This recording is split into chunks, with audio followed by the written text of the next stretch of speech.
Dr. Steinhauer, thank you for being here with us tonight. We appreciate it more than you know on this very important topic that we have. And Dr. Caron, we're grateful you're here as well. And I'll turn the time over to you, Dewey, if you want to introduce your co-partner tonight, and we'll let you take over from here. Okay, Scott, thank you. This is Dewey Caron. I'm coming to you from Portland, Oregon. I'm going to talk this evening about bee losses. It's a two-parter. I'm going to talk a little bit about some of the things that I've been doing in terms of sampling and getting survey information on bee losses through the years. And then joining me will be Dr. Natalie Steinhauer. Natalie's on the East Coast, so it's already late for her, so we'll respect her time. She is also at Oregon State University. I'm an affiliate professor and in the Oregon Master Beekeeper program, and Natalie is a research associate at OSU. And in our order of things, I'll go first. Our session this evening is sponsored by World Bee Day. Today is World Bee Day, May 20th every year, not to be confused with World Honeybee Day. That's still coming up in August. The theme for World Bee Day is Be Inspired by Nature to Nourish Us All. And here for maybe a little bit of nourishment, here's a photo of Angelina Jolie. It's a photo by National Geographic photographer Ken Winters, and he did it especially for World Bee Day. They did the filming in New Mexico and did some practice runs. And he has with it a video. So if you go on National Geographic, you'll see a fascinating video of their setting it up. Angelina was 20 or 18 minutes for this particular photo shot. The photographer, Ken Winters, fashioned his work, and in fact, the medallion of bee pheromone that they used for the photo shoot with Angelina Jolie was used back by an earlier photographer.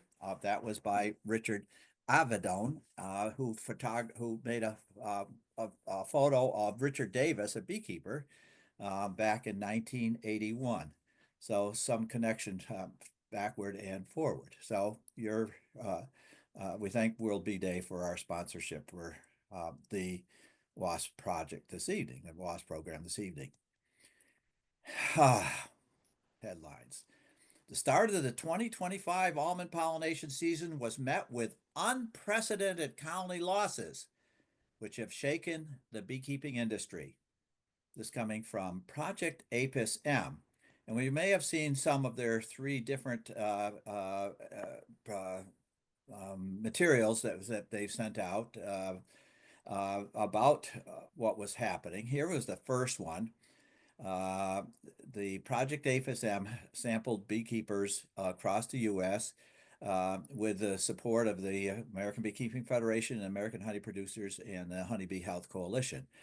And their first headline was, the survey reveals over 1.1 million honeybee colonies lost, raising alarm for pollination and agriculture.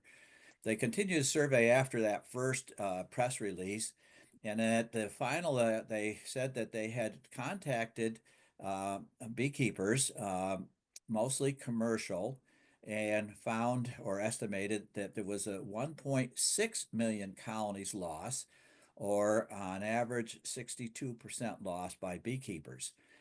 They have included in that survey 702 beekeepers, reaching an estimated 1.825 million colonies, which is by NASS figures, an estimated 68% of all the colonies in the U.S. So tremendously, tremendously robust, reaching a large segment of the industry. On bee losses alone, just the colony losses, those 1.6 million, figuring $200 a colony, that amounts to then $224.8 million loss to in colonies alone. And then not all the other things that have to go along with it. Tremendous, tremendous news in terms of the industry. And this has been picked up as well. It is all over the news. John Miller's What's Important, talking about the losses. Ross Conrad, Colony Loss Survey, and then a commercial beekeeper, Charles Lindner, and some of his articles in ABJ. So bee culture and ABJ picking it up. And this has also been picked up then by individuals and groups that are seeking to do something about helping beekeepers and beekeeping and pollination, such as groups such as Save the Bee, headquartered here in Eugene, Oregon, as well as many of the others as well. So it is all over the news. Here's a look in terms of losses going back to 2016 and 17. The white here in these is the loss, so 33% of colonies lost in that year, 16 to 17. And you can then see that the numbers then creep up, go back a couple times. In 2021 was not as bad a loss. The last couple years, 23, 24, 55% loss, and in 24, 25, that 62% loss that I just talked about. If we look at the trajectory, the trend of all those losses, it's going in the wrong direction. In other words, losses with years going back the losses are getting greater. They're not being reduced in our colonies. So how much of a loss, if you're a beekeeper, how much of a loss can you make up? For hobbyists, that's maybe not really an issue. I'm following people that buy nukes, and there are a lot of people that get nukes that have lost their colony. And that's sort of their strategy almost, to buy nukes every year to have bees through the year, and then they end up losing them. But on a larger scale, we've always sort of thought that maybe 20-25% of colony losses could be made up by dividing the stronger colonies by equalizing. But at the rate that we're going, that loss is going to have to be to make up that loss, 50%. Can you make up that loss? Can you do that? Still have colonies strong enough to pollinate, strong enough to have some honey production, strong enough to make a living in terms of bees and beekeeping. 20%, perhaps that's certainly a little bit easier than at 50%. So this number will vary in terms of what actually may be the factor.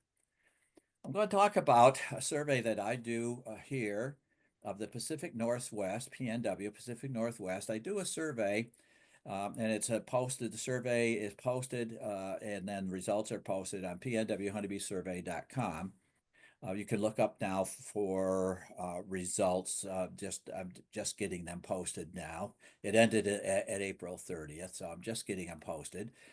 That's an electronic survey, and it reaches somewhere approaching 1,000 beekeepers in the tri-state area of the Pacific Northwest. And I get returns, varying numbers of returns. So this year I had 130 returns from Washington state beekeepers. I had 250 returns from Oregon state beekeepers, and I had a smaller number of returns from Idaho. In addition, we do a paper survey. OSU does a paper survey, Dr. Ramesh Sigali and myself, and this is designed for commercial beekeeper sideliners.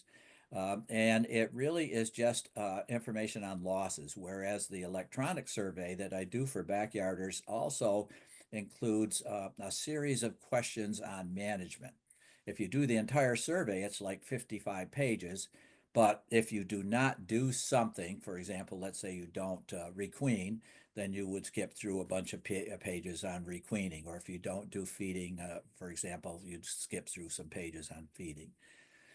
So the results that I want to present are just now, I'm just now crunching the numbers. I represent losses by the clubs, Oregon clubs. So here you see a dozen clubs of Oregon. Those are the names of the clubs: SOBA, Southern Oregon, Portland Metro, etc. from the top. And then Oregon State at the bottom. And you can see overall for 251 individuals in Oregon State, the loss level this past year was 26%. And the club losses go from as small as 3% for Southern Oregon group to 50% for a group that's in the middle of the state. Lynn Benton, beekeepers, 50%. With that, then, I want to show just two clubs. The Portland Urban Beekeepers Pub in Portland, Oregon, and Lane County, which is Eugene. What I do with this survey is I ask about losses, and over the years then, of the 15 years that I've been here, I can then give a record in terms of what's happening over the years with losses. You can see some years there are heavier losses than others, and in some clubs, the losses are heavier than others. But I wanted to point out the dotted line here. The dotted line are the trend lines. In other words, what's happening over those number of years. You can see that trend line is very, very different than the trend line I showed earlier for the commercial beekeepers.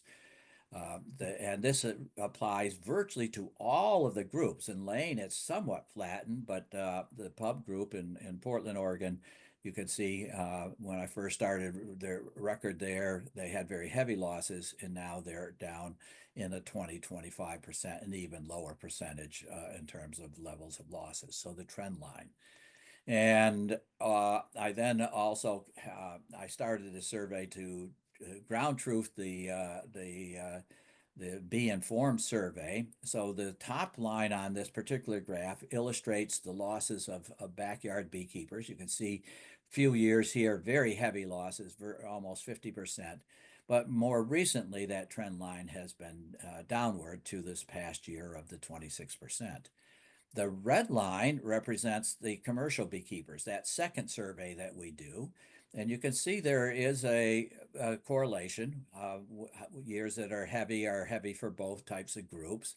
But the other illustration here is that up until very recently, commercial beekeepers were having about half the losses of the backyard beekeepers. Down in the 20 percentages versus up in the almost a 40 percentage area for backyarders. At 24 and now in 25. So in 24, the 25, the backyarders had a 26% loss. And I'm still getting some results from the commercial, but that level now is at 48%. So this red line going up at the end shows that. And I indicated this was to ground truth the Bee Informed. So the blue line that is represented in here as well is the level of losses that were reported for the state, for the Oregon beekeepers on the Bee Informed loss survey, going back to starting in this here it shows since 2010. We have a few years back before that. And you can see that the blue and the red lines pretty much follow each other. And the reason in part is that the Bee Informed represents losses as the number of colonies, the colonies that were lost.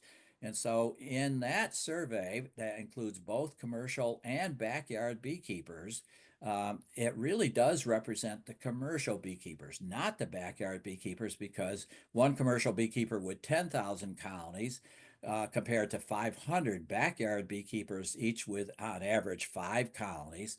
The losses are really going to represent that one individual, that one commercial individual with 10,000 colonies. So that's why you see the blue and red lines pretty much in sync.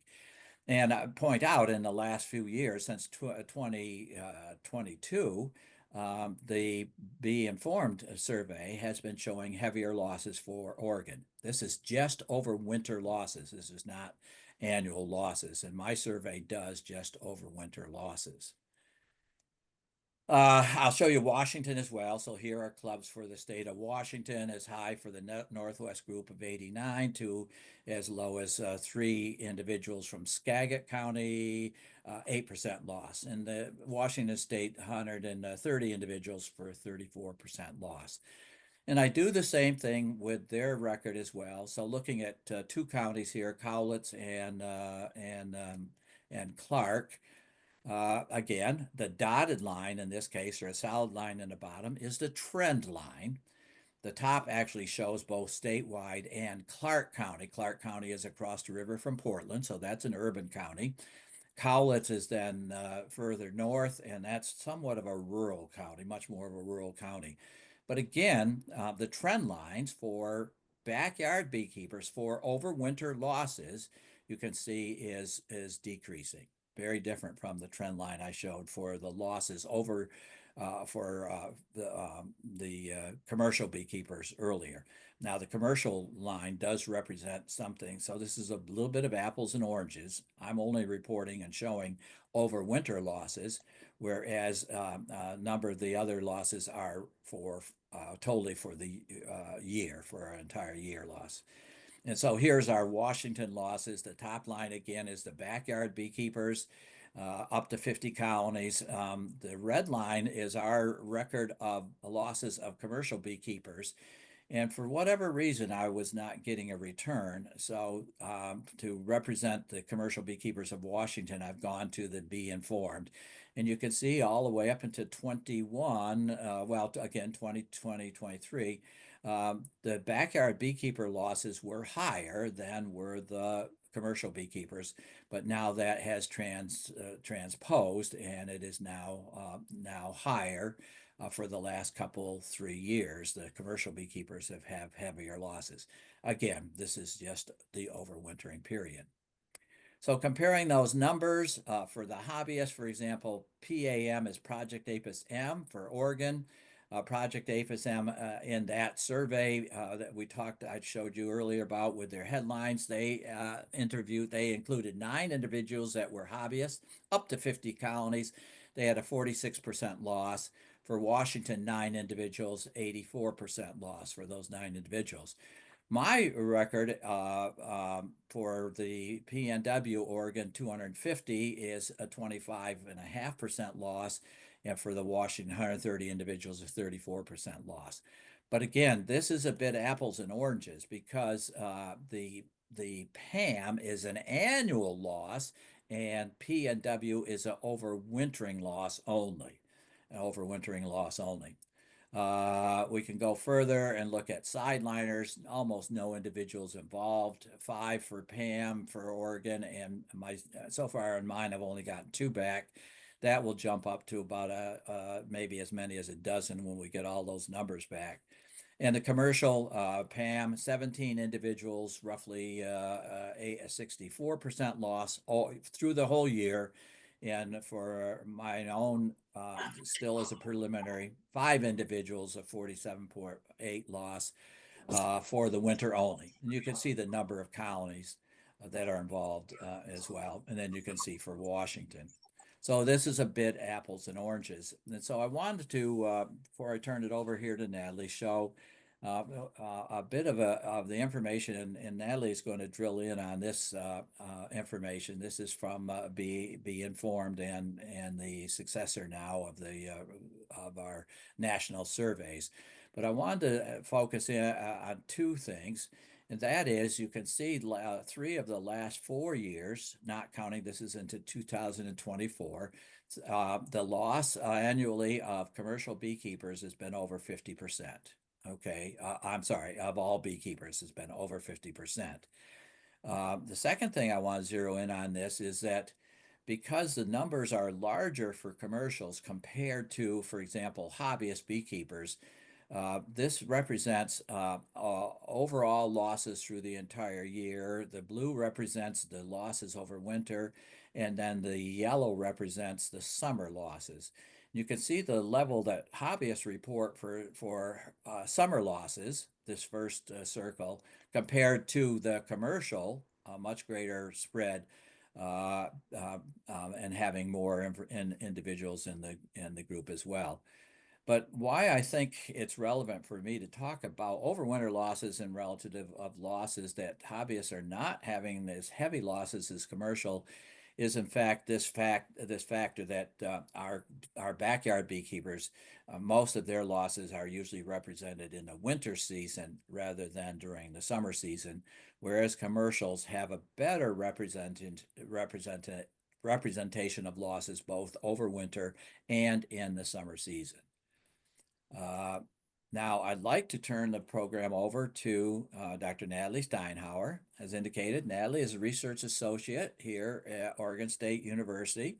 She is a native from Belgium. She got her PhD at University of Maryland, And she, for years, was the statistician while it was still active of the Be Informed program, and now is very much active with the program that's the successor to that, the program which is the apiary inspectors, Auburn University and Oregon State University for the continuation of losses. So it's my pleasure to stop my share and turn the remainder of our discussion on bee losses over to Natalie. Natalie, you can, I'll stop sharing and you can get up and running if you would, please. That sounds good. Thank you, Dewey. All right. So I wanted to start by putting a little bit of context on the result from the honeybee losses. And it's also because, unfortunately, I don't have a lot of results to share for this year, and that's because the survey from, what used to be BIP, that has been continued now under the supervision of Dr. Jeff Williams from Auburn University, has just recently closed, and we're cranking the numbers, like Dewey says, and expecting to publish them for release next month. And so I just wanted to give you a little bit of background as to what are all of the data that we have collected, that we are collecting in the United States to try to document honeybee losses. And so we have various numbers of surveys and efforts that document the different aspects of bee health. And so I'm going to show you some results from the USDA NAS honey report, which is probably the oldest effort documenting honeybee colonies in the United States. It started in 1961. All of that data is available online. And it mostly estimates the number of colonies producing honey by state and total at the United States level. And the only caveat here is that in order to qualify to be covered by the NAS honeybee report, the operation needs to qualify to what USDA consider a farm. So there is a little bit of filter there. Not all beekeeper operation will qualify, but if you are considered a farm by USDA standards, they will be represented as in the NAS survey. And so this is basically our best estimate of the total number of honeybee colonies that we have in the country. That's why we always talk about the NAS number for the total number of colonies, which is about 2.5 million, and we're going to cover that in a minute. The second is the NAS honeybee colony report, and that's a newer report. It only started in 2016. And so this is a report that documents the number of colonies, but also the colony losses and health stressors, but on a quarterly level. And so the most recent covered all the data until March 24.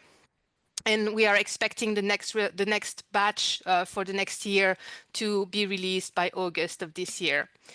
And then finally, of course, I'm going to cover the survey that I'm most familiar with. So as Dewey Caron says, I was the research coordinator, the research scientist for the Bee Informed Partnership for a long time after I graduated by University of Maryland. Unfortunately, the Bee Informed Partnership had to close its door. And so we were very sad to have to close a lot of our projects, like the tech transfer teams, Sentinel apiaries. But thankfully, one of our program was picked up, and University of Auburn was able to gather funding from our supports and continue that very important effort. So we're very happy that this effort at least is continuing. All right, so one thing that I'm going to cover is that we're going to talk about some population size and mortality. And so one thing that is important to realize is when you talk about, 30-40% loss every year, we're not actually talking about the number of colonies in the country declining. We are talking about colony loss, which is equivalent to a mortality rate. And what can happen in a population is that if you have a high mortality rate, but you have a high natality rate to compensate, the population itself can be stable. And this is actually what's happening at the United States level. So we are experiencing high level of losses every year, and we're going to go into that in details. But overall, the population, as I'm going to show you, has actually remained stable in the last 20 plus year. And that's probably due to beekeepers recovering their losses by making new splits, by installing new swarms, and basically propping up the number of colonies to recover the number of colonies that they have lost. So the NAS honey report, as I said, is our best estimate of the total population size, the number of honeybee colonies that we have in the country. And as I said, it's the oldest effort with data all the way to the 1960s. And so obviously, if you see this, we can see that we have about half of the colonies that we used to have in the 1960s. So we were close to 5.5 million colonies. We are only ish at 2.5 million colonies in most recent years. But honestly, the most major change, the most drastic drop that is here at the middle of the survey was due to a change in methodology. And basically, as I said, the definition that USDA that you had to qualify as a farm to be counted. And so that actually dropped a lot of number of colonies due to that change in methodology. But also one of the major changes that happened over this time period was the industrialization of agriculture. And the fact that a lot of farmers the number of farmers dropped in the country, and with that the number of beekeepers, and that's also why the number of managed honeybee colonies was also reduced throughout all that time. Interestingly, as I said, for the plus 25 last year, the population has seen some ups and downs from year to year. We do see some changes, but it is hovering at about 2.5, 2.6 million colonies. So relatively stable when we know that all of that, the mortality rates and the very important health challenges that have been happening in the United States and targeting our bees. So I guess this is the positive news here, is that we are not talking about losing in the population size. Honeybees are not going extinct. They're not declining. Population is not declining. It is really a mortality rate issue that beekeepers so far have been able to cope up with by making new colonies to recover from. All right, I thought you might be interested in looking at that NAS survey results specifically for Oregon and Washington. So I went and looked at those numbers specifically because the NAS survey provide a total for the United States, but also a tally by state. And the data, I only tidied it all the way to 2020 because before that, the data is not available in tables. They're available in PDFs and text files, and they're very hard to scrape. So I had to give up at some point due to time constraints. But you can see that, again, the last 25 years for Oregon and Washington has actually seen an uptick in the number of colonies managed in those states. All right, the second survey that I was referencing is the NAS Honeybee Colony Report. And that survey produced quarterly estimates of colony loss rates.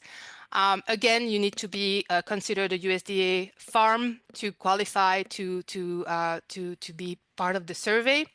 And so you can see I here showed those 4 quarters for every year and the percentage loss attributed to each quarter. And this is the national level.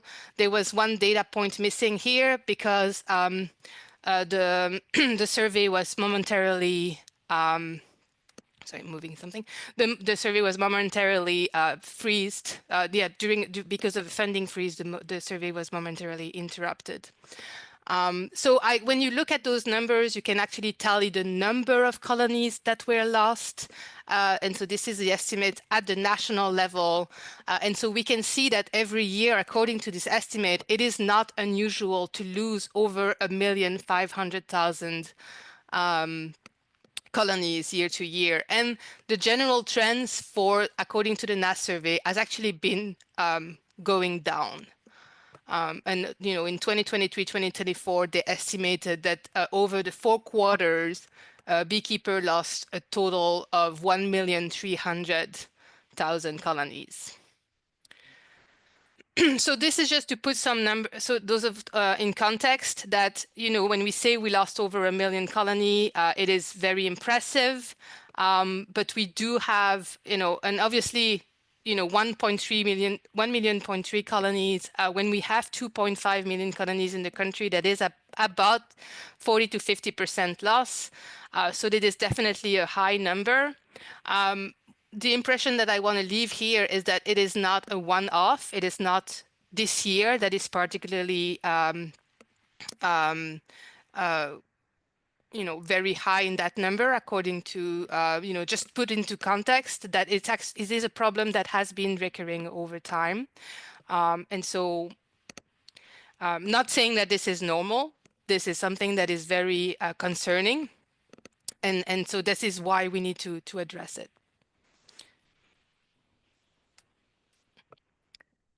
All right, so the next, I just again wanted to show you this result specifically for Oregon and Washington. So one thing so this is again the loss colonies per quarter for those two regions. And so by 2023-2024, the NAS Colony Report Survey estimated about 50,000 colonies lost in Oregon and about 32,000 colonies lost in Washington. And one of the particularity was in that year, in 2023-2024, somehow they've had estimated this spring quarter from April to June to be very high compared to previous years. So maybe Dewey can speak to those numbers and see if those, are ground truths, like he likes to say, and see if we can relate to those numbers. So Dewey introduced the survey from the Bee Informed Partnership. This effort was ongoing from 2008 to 2023.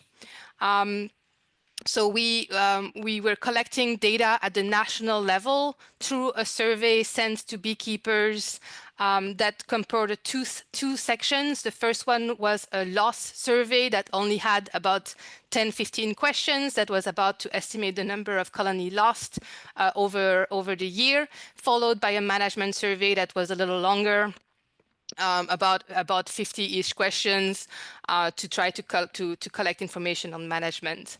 And so we publish those results every year. And as you can see, we see here in red, the trend showed that annual estimates, which goes from April of one year to April of the next. In blue is the winter season, so from October to April. And in yellow is what we consider summer for the survey, which is April or first splits to October.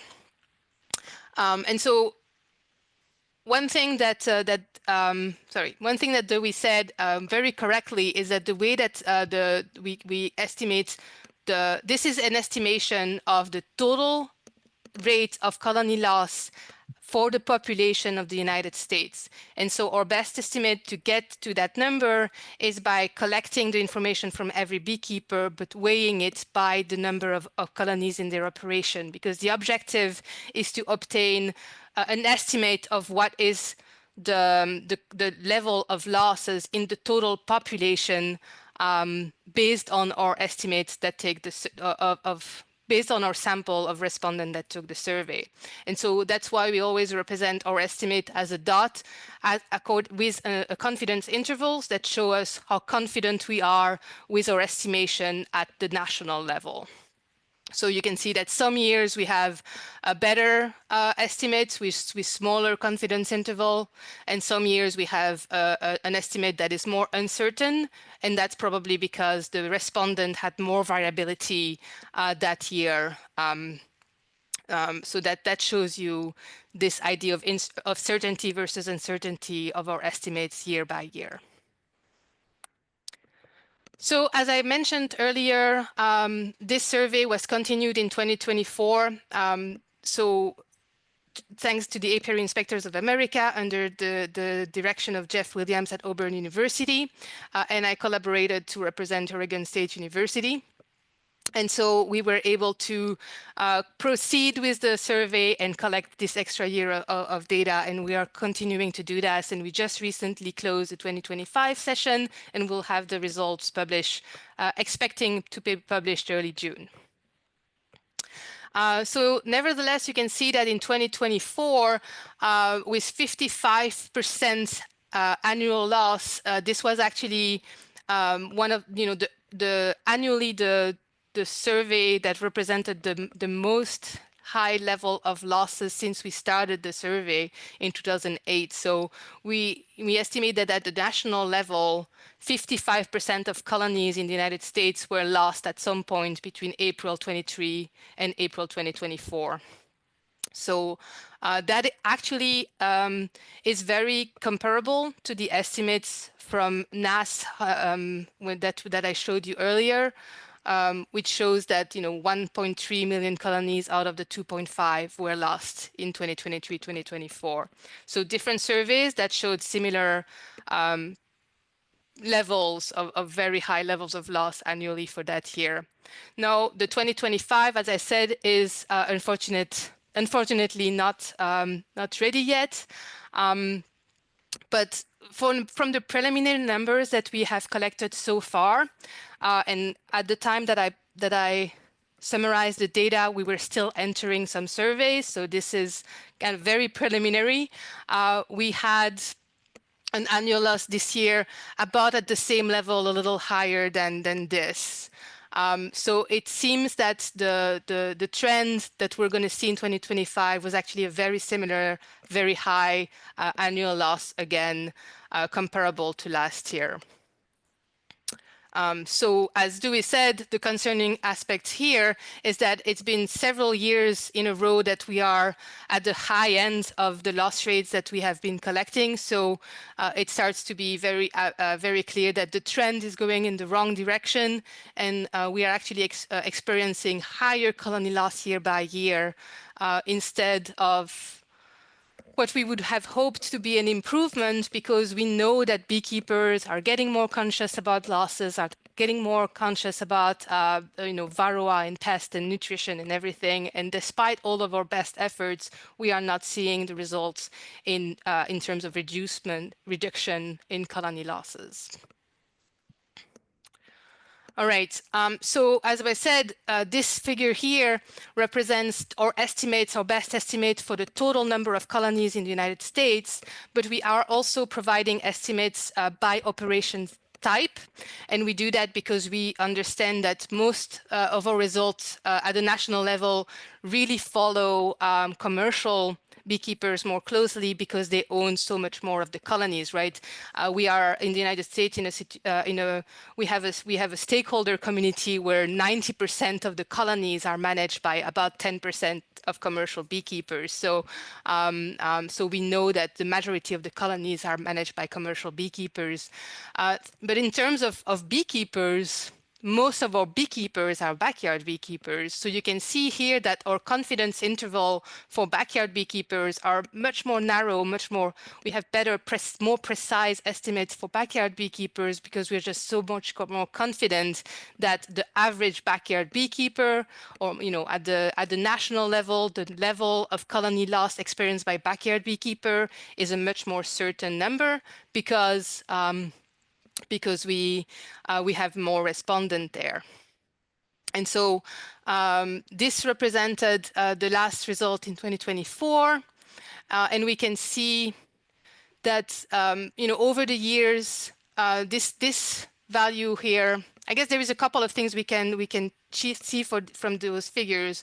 One is that for backyard beekeepers, the total number of colony lost, which is in red, is most importantly driven by losses over the winter. So the blue line is high above the yellow line. Most losses are experienced over the winter rather than summer.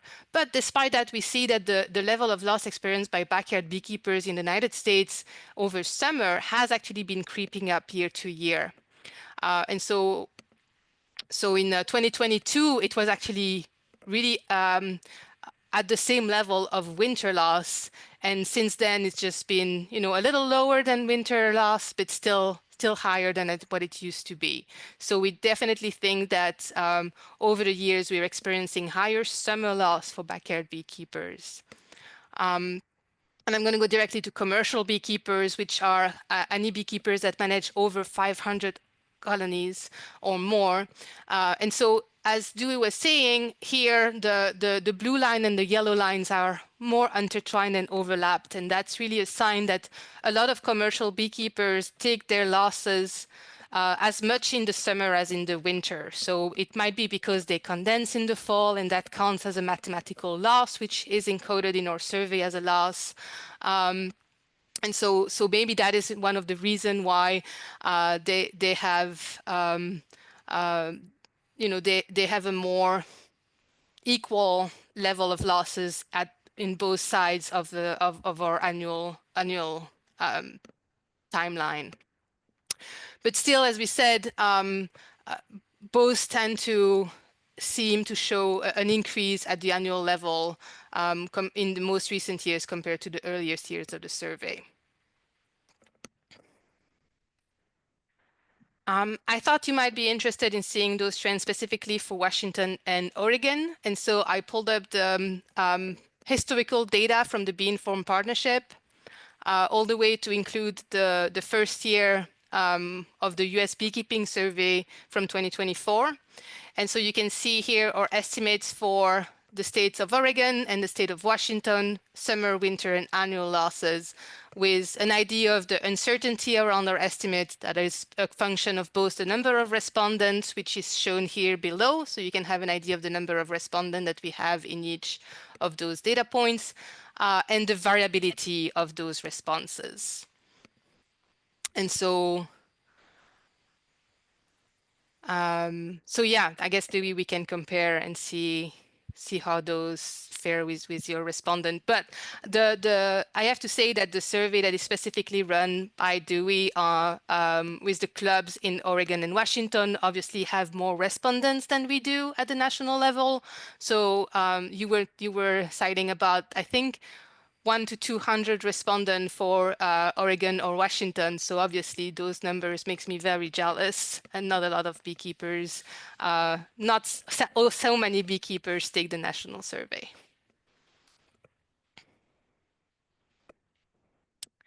So one thing that I want to show in this figure is that when we talk about an average, right, when I showed this average, this estimate, this is really, again, the idea that this is our best guess as to how many % of colonies in the total population was lost based on our sample estimate. We used the sample to guess the total number of our population. This figure here shows you the variability in our sample. So each dot represents an answer, an operation, and you can see that, for every season, for every state, there are beekeepers that lose 0% of their colonies, and there are beekeepers that lose 100% of their colonies. So don't be fooled by an average. It really hides the variability of the respondents that take the survey. And of course, we use those respondents to get to the national number, but that really shows that behind this one average number, there is a lot of variability. And so you can see here the distribution. The fat part of this figure represents where most of the respondents are. So for Oregon in 2023 to 2024, most beekeepers were under the 20% loss rate, but then some beekeepers were way above that numbers in that tail end, all the way towards 100%. Winter loss was a little higher for everyone, and of course annual was a combination of the two, and similarly for Washington.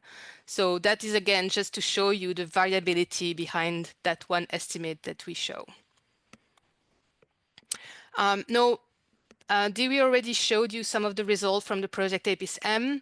So Project APIS-M launched this survey this year, and they haven't done it for a long time. And they say themselves their goal is not to present themselves as a new survey, to replace or to compete with all of the other surveys that already exist. But they did it to respond to stakeholders because they picked up on the worry of commercial beekeepers who went to almonds and noticed really high levels of losses and were very worried about what's happening and just wanted it to be documented. And so PEM took it on themselves to say, okay, we will document it and we will take those numbers down and we will put it in a database and share that with everyone so that we know. And obviously that really resonated with a lot of commercial beekeepers because they had about, close to 270 commercial beekeepers who took their survey. So a lot of, again, numbers that I can only dream of. But their survey is extremely robust at representing the commercial operation this year. Now, of course, unfortunately, it is not a one-to-one comparison with the earlier surveys for the BIP surveys and the US beekeeping surveys or Dewey's Pacific Northwest surveys. Because they didn't follow the same timeline as we do, which is unfortunate, but that's just a caveat of trying to do things, the best we can with the tools we have. So they collected data from June 2024 to February 2025. And so the 62% average loss observed by the commercial beekeepers that took their survey is really concerning because, as we said, it's a very robust survey. They represented commercial beekeepers extremely well. They only had 200 respondents from hobbyists, so I would take that number with a with a grain of salt, because that also is 287 spread throughout the United States. But in terms of commercial beekeepers, their survey, again, extremely robust and documents, over 1 million colonies lost. So as we said, 1 million colony lost per year is not unusual, but I will say the fact that 270 commercial beekeepers took upon themselves to take this survey to warn Project Epicem that they're experiencing high level of loss, higher than they were expecting. And we are expecting here 62% is a very high number. It would be a very high number for an annual loss, and this doesn't even represent a full year. So this was extremely concerning to us as well. We were expecting to see those results in our survey that just closed with the US beekeeping survey. And we will see where the numbers are at when we're closing it, because as I said, when I processed the numbers, we were still gathering some respondents. So I can't wait to see those numbers and see if we can confirm this high level of losses. And again, I just wanted to reiterate by explaining why is it concerning and what does that represent in numbers. So I'm showing you the best data that I have, which is 1 year from this year before, but you can see this variation. This is at the national level, commercial beekeepers distribution of losses. So what that means is that if we look at this range here, it means that 50% of commercial beekeeper, this represents the central 50% of the data. So 1 out of 2 commercial beekeeper, they lost between 40 and 70% of their operation. Which is obviously a very drastic range. And then this diamond here, it shows you the average for commercial beekeeper. Now, because we do a weighted average where commercial beekeepers with more colonies weigh more in the total than beekeepers with less colonies, because we count it as 1 colony, 1 vote. The weighted average is 55.7% of colony lost by commercial beekeepers in that year. And so if we use that number to extrapolate to the number of the US population, that would mean 1.5 million colonies, 1,500,000 colonies lost that year, and which was somehow comparable to what NASA had estimated too. So to put that to the 1.1 million colonies that Project Epicem saw only between June and February, it is a concerning number. No, and I just wanted to finish on this note is that we all know that, a colony alive in the spring, if you have a colony alive in the spring on the left or on the right, both are alive, but you would rather have the one on the left than the one on the right, right? So what we are concerned of right now is that even if, when we have this high level of losses, we are also wondering about the health of the surviving colonies and if those are going to be enough to make new splits and to recover from those loss. Because as we saw in the earlier part of this talk, is we need this natality, we need those splits to recover the level of loss to keep the population stable.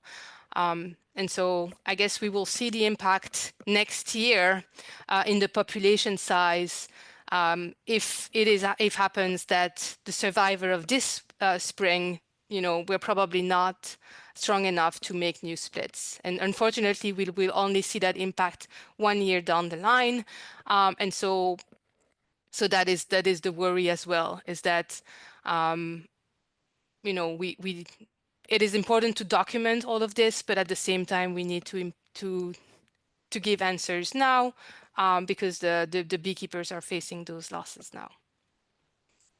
So with that, I will gladly take questions, and I wanted to thank all of the supporters that allowed the US Beekeeping Survey to continue and that allow us to continue our work, documenting the level of loss experienced by colonies and beekeepers in the United States. Thank you. That was incredible. Appreciate it so much. Dewey, any thoughts from your perspective? The more limited overwintering survey certainly does follow in terms of what the information that Natalie's been able to present, and really stunning graphs, the way that she's able to pull this material together for that type of information. And again, individual clubs, the trend line is different. For commercial beekeepers, the trend line certainly does appear to go in the opposite direction, and we do anxiously await the results for this survey.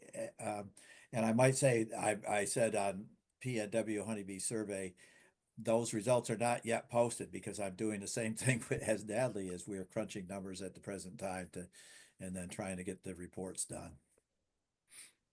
They will be up shortly.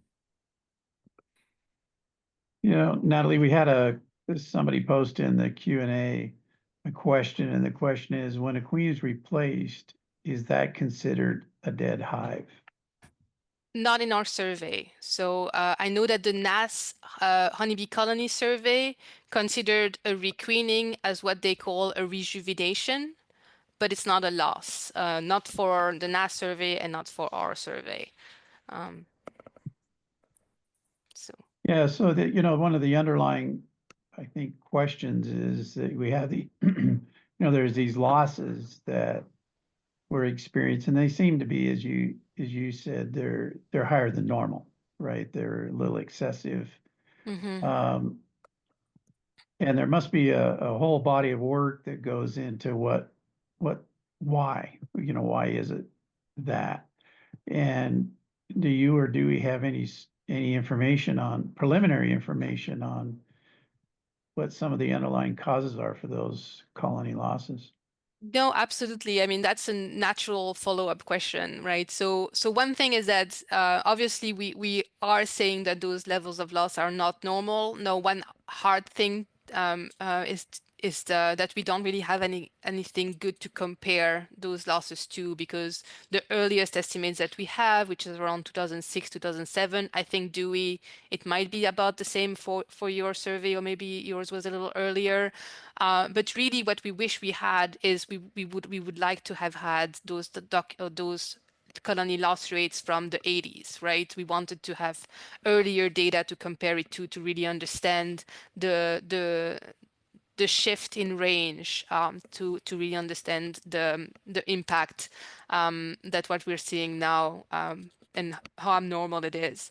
Now, in terms of the causes, so in our survey, we asked beekeepers to self-report what they consider were the major causes of colony loss in their operation. So it's self-perception of losses according to beekeepers who answer our survey.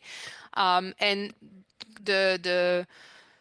those causes vary over time. And so, for example, one thing that we have documented in the 15 years that we have taken our survey is if you ask backyard beekeepers, they didn't used to cite varroa as a cause of death, but now they all do. Backyard, commercial, Steinhainers, all cite varroa as the #1 causes of colony deaths. Now, it might be one that backyard didn't used to realize that varroa was an issue, and now the message has spread, wide and large, and now they recognize that varroa is an issue. So the problem with self-perceived cause of death is that it's both an idea of the perception of the beekeepers and the reality of what they're observing in the field. It's a combination of those two. But so if we ask, the survey is not going to give us the real causes of death, but we have those causes of death from other independent efforts, right? From the research that the researchers do everywhere in the country, the USDA labs, the different universities, extension.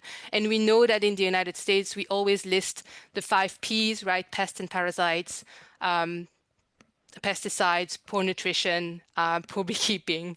But those are a list of extensive causes of colony health issues, the same way that you would cite all of the factors that can impact human health. Like we can get sick by a lot of different things. If we eat poorly, if we don't exercise, if we don't sleep well, if we're stressed, all of that will impact our health, and it's the same for the bees. If we have to really point to one single cause, we will most likely point to varroa and the viruses that varroa transmit. But the reality is that it is a multifactorial picture. And yes, varroa probably is the last nail in the coffin. That is what's going to kill the bees if they're weak from anything. But the problem is that it's a multifactorial problem to solve as well. So we need to improve nutrition, we need to improve the quality of the environment, we need to reduce pesticide exposure, and absolutely we need to reduce the pest pressure and varroa. One thing that is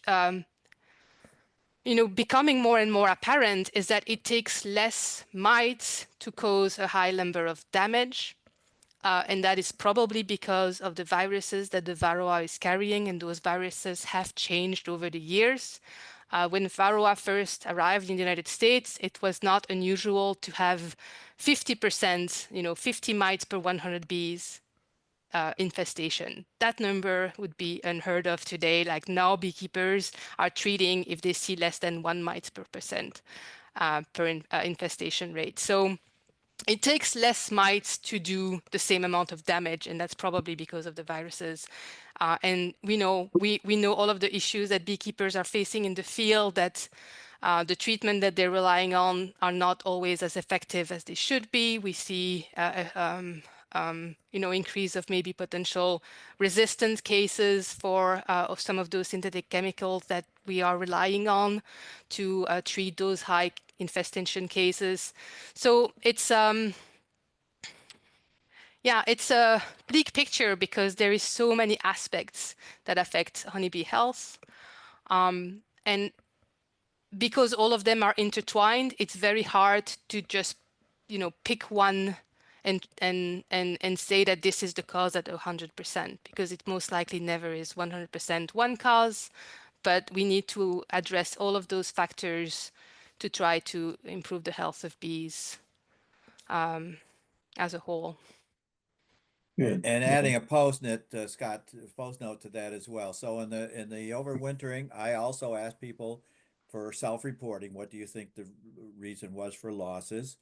And then I do zero in on managements of feeding, of winterizing, sanitation, use of screen boards, and of course then mite control, monitoring, and mites non-chemically and chemical control.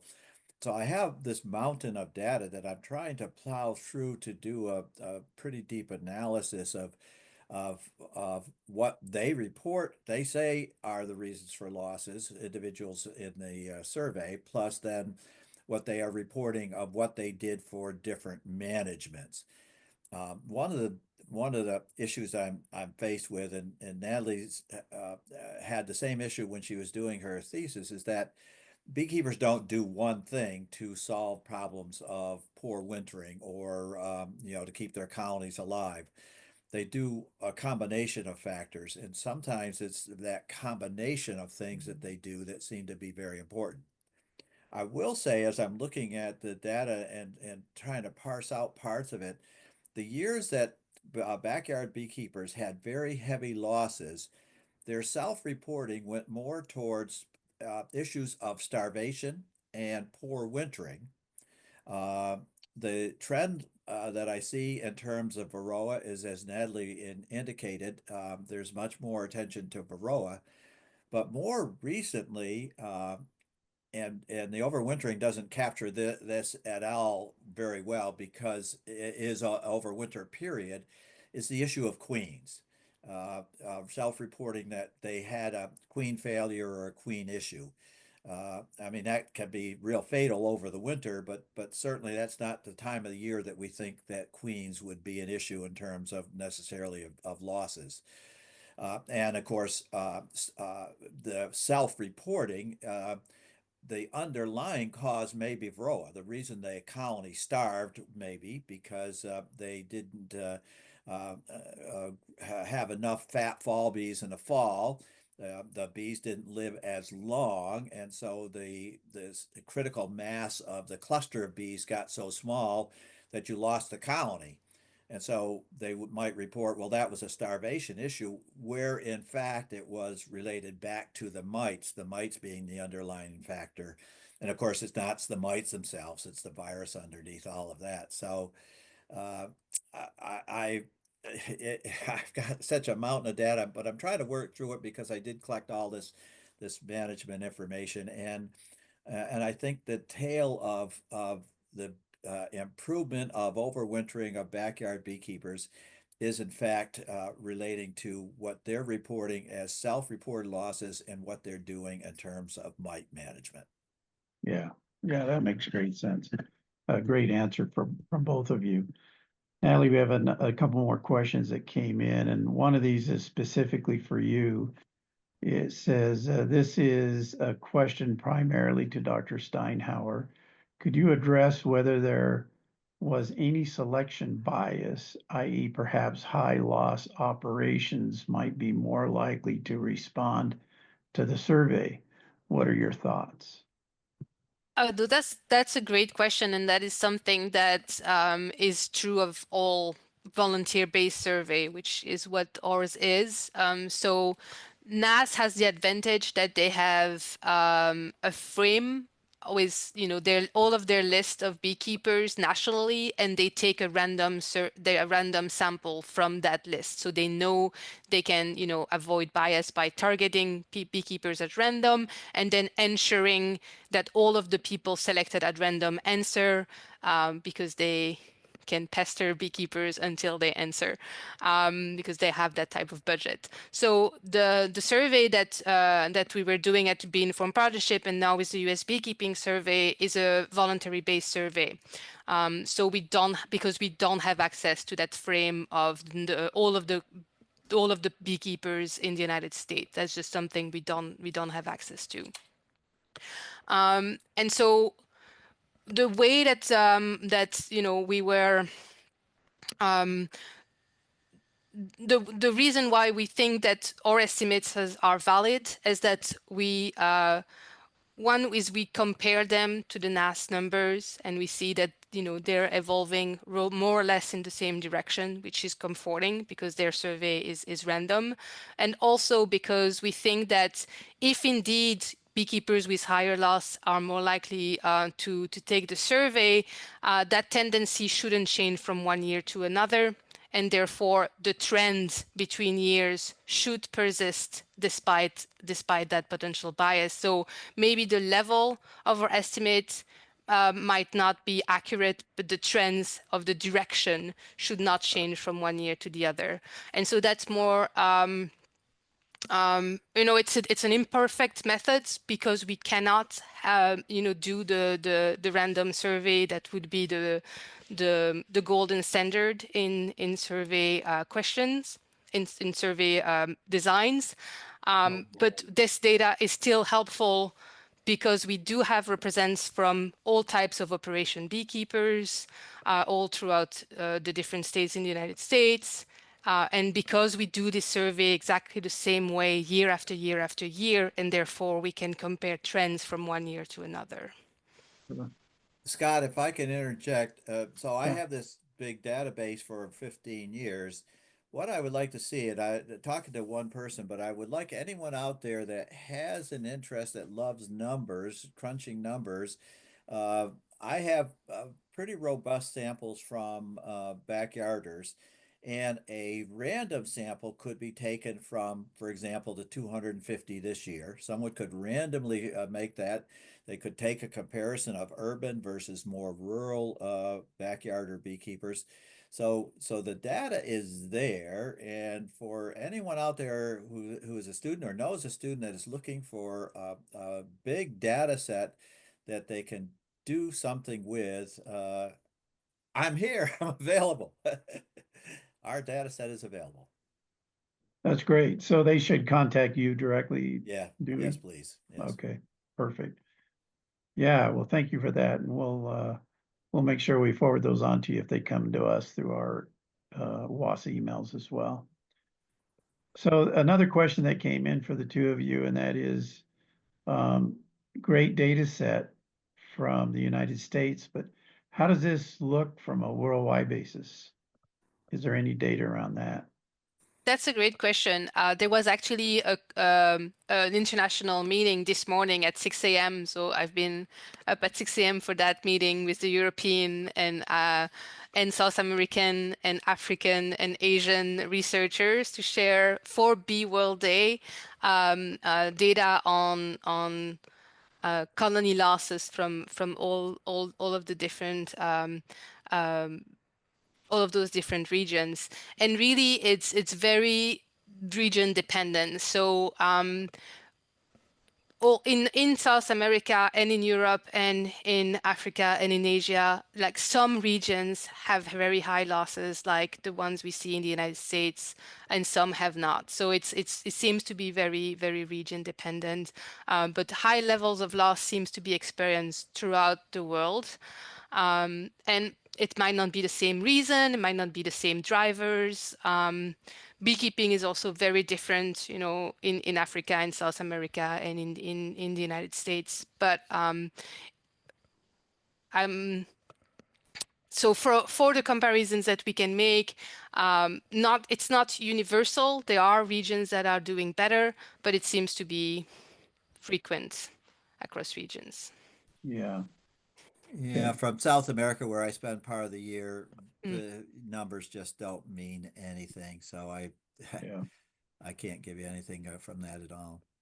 yeah, And there is difficulties in comparing across regions, right? So even though COLOS is an organization that is trying to standardize surveys across the world, but still with that, it's still very different.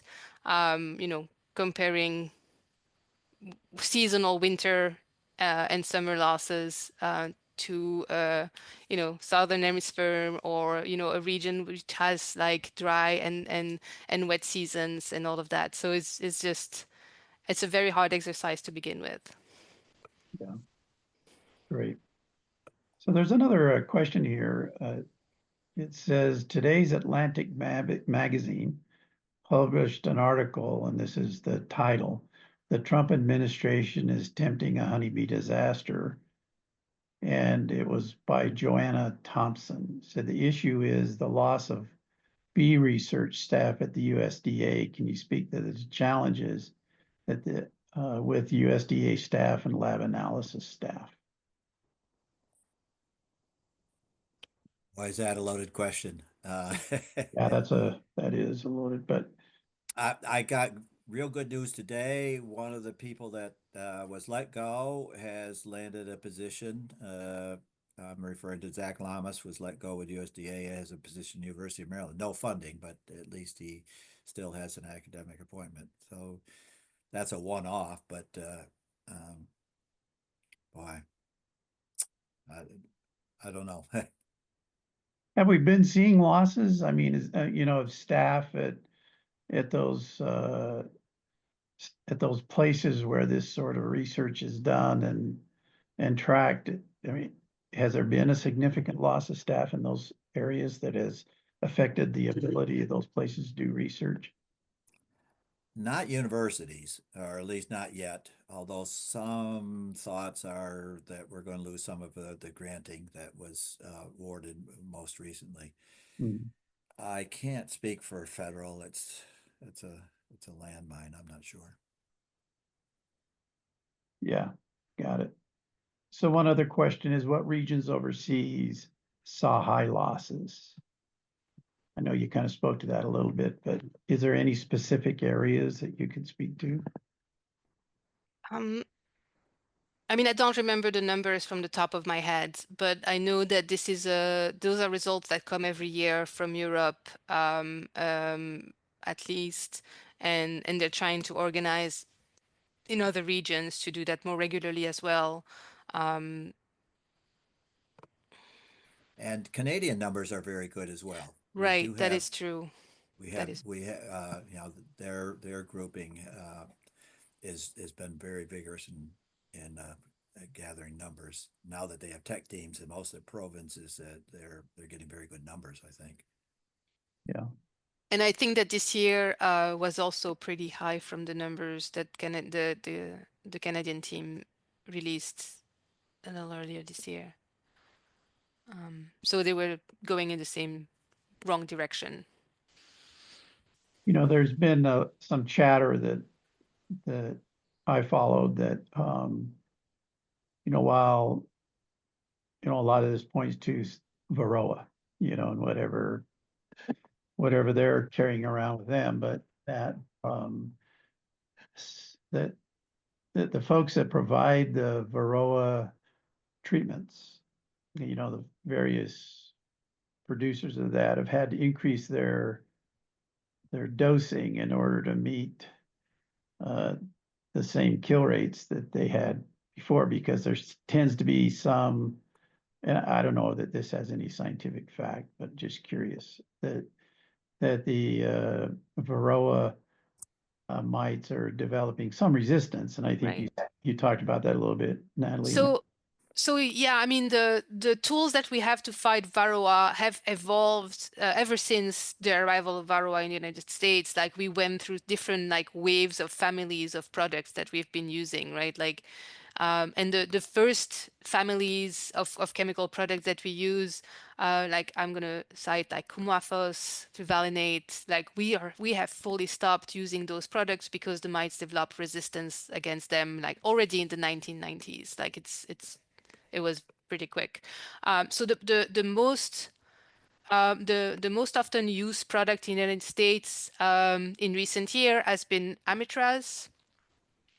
Amitraz-based product, and the Dr. Rinkovic from the USDA documented cases of resistance in throughout the United States, and I know that there is a team in Europe as well. I forgot the name of the researcher there who identify actually the marker, the genetic marker that could be used to track resistance in mites. So they were observing those in Europe as well. So that has led to a reduced effectiveness in the field of that product. Now, the products are formulated with a certain dose, and so the labels, has been approved for the market with that certain dose, and it's very hard, to change that. So I don't know of any case of a product manufacturer that is changing the dosage. I am not aware of that. I know that there is effective effort actually led by a researcher from the United States to shift the oxalic acid recommended dose, and so that is ongoing efforts because I think it's the current application dose for per colony has been shown in research to not be effective, and so they're now trying to determine what is an increased dose that could still be safe for the colony, but that's for oxalic acid. That is not for a synthetic chemical. So that's the only one I know where there is currently efforts to try to increase the dosage. Dewey, do you know of any other? No, I don't. I mean, there is a new product, of course, for the Amatraz, which is more of a flash treatment. Mm. Don't have to wait the 2 weeks, so it cuts the treatment down to 6 weeks versus the 8 currently.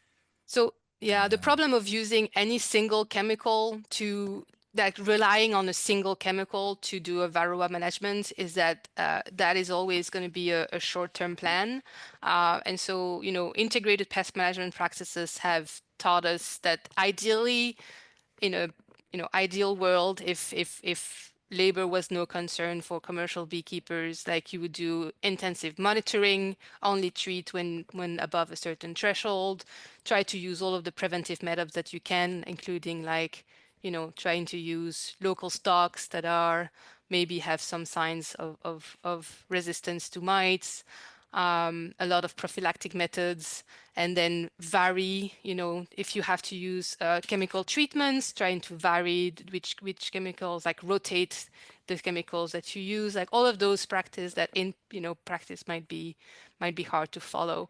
But I guess what I'm trying to say is that the over-reliance on a single product is probably doomed to fail in the short to long term.